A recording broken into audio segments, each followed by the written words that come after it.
காலை 6 மணி. மூடுபனிக்காடு. பறவைகள் கத்துது. பக்கத்துல நீரோடும் சத்தம். ஜீப் ஒன்று மெதுவா காட்டுக்குள் நுழைகிறது. டாக்டர் அருண், ஒரு ஆராய்ச்சியாளர், கையில் வரைபடம். பக்கத்துல அவனோட அசிஸ்டன்ட் ரவி. அருண், இங்கதான் பழைய கோவில் கிடைச்சிருக்கும். அவங்க சொல்ற மாதிரி இங்கதான் அந்த மர்மக்கள் இருக்குமாம். ரவி, சார், இந்த காடு முழுக்க விலங்குகள் நிறையா இருக்கான். சுட்டரிக்கும் சூரியன்ல கூட இங்க நிழல் கிடைக்காது. காடு மேலும் ஆழம். அவங்க ஜீப் நின்னுடுது. மண் பாதை முடிஞ்சிடுச்சு. அவங்க நடக்க ஆரம்பிக்கிறாங்க. கேமரா அவங்க பின்புறம் செல்கிறது. மரங்கள் அடர்ந்திருக்குது. ஒரு கிலோ உடைச்ச சத்தம். ரவி, சார், யாரோ நம்மை பார்க்கற மாதிரி இருக்கே. அருண், நான் தான் பார்க்கறேன், நீயும் பாரு ரவியே. மாலை நேரம், சூரியன் மறையும் நேரம். அவங்க ஒரு பழைய கல் மண்டபத்துல கேம்ப் போடுறாங்க. அருண் அந்த கல்லில் பொறிக்கப்பட்ட எழுதுக்களை வாசிக்கிறான். அருண், சத்தம் குறையுது. நம்ம பண்டைய குடிகள். பக்கத்துல ரவி அடுப்பை ஏற்றும் முயற்சிக்கிறான். அந்த வேலையில புல்லுக்குள்ள ஒரு மனித உருவம் நிழலாகச் சுழலுது. இரவு 9 மணி. அவங்க கேம்ப் அடிச்சுட்டு சாப்பிடுறாங்க. திடீர்னு ஒரு அம்பு வந்து ரவியின பக்கத்துல பட்டுடுது.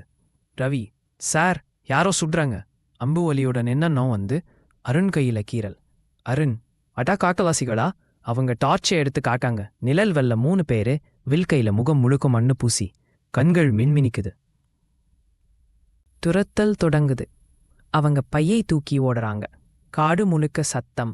விலங்குகள் அலறுது. Camera hand held shot. அதிர்ச்சியாக ஓட்டம். ரவி, சார், இந்த வழி தண்ணீர் ஓடுது. அவங்க நதிக்குள் குதிக்கிறாங்க. அம்பு தண்ணீரை துளைக்குது. அடுத்த நாள் காலை அவங்க ஒரு பாறை மேல் ஏறி தங்கியிருக்காங்க. அருண், இவங்க நம்ம காணாம போச்சு. ஆனா இன்னும் இந்த காட்டுல இருக்கிறோம். அவனோட கையில காயம். ரவி துணியால் கட்டுறான். திடீர்னு கீழே அடி சத்தம். கீழே அதே காட்டுவாசிகள். ரவி, சார், நம்ம மேல வர்றாங்க. அவங்க பாறை மறுபுறம் குதிக்கிறாங்க. அங்க ஒரு பழைய மரக்குடிசை. அதுக்குள்ள ஒளிச்சுத்து போறாங்க. அந்த வீட்டுக்குள்ள பழைய எலும்புகள், பழைய ஆயுதங்கள். அருண், இது ஒரே பழைய யுத்தத்துல பயன்படுத்திய இடம் போல. அந்த சத்தம். கதவு திறக்குது. ஒரு மூத்த காட்டுவாசி உள்ளே வருகிறான். அருண், நாங்க சண்டை போட வரல, ஆராய்ச்சி பண்ண வரோம். அவனவர்களின் மொழியிலே ஏதோ சொல்லுதுரா.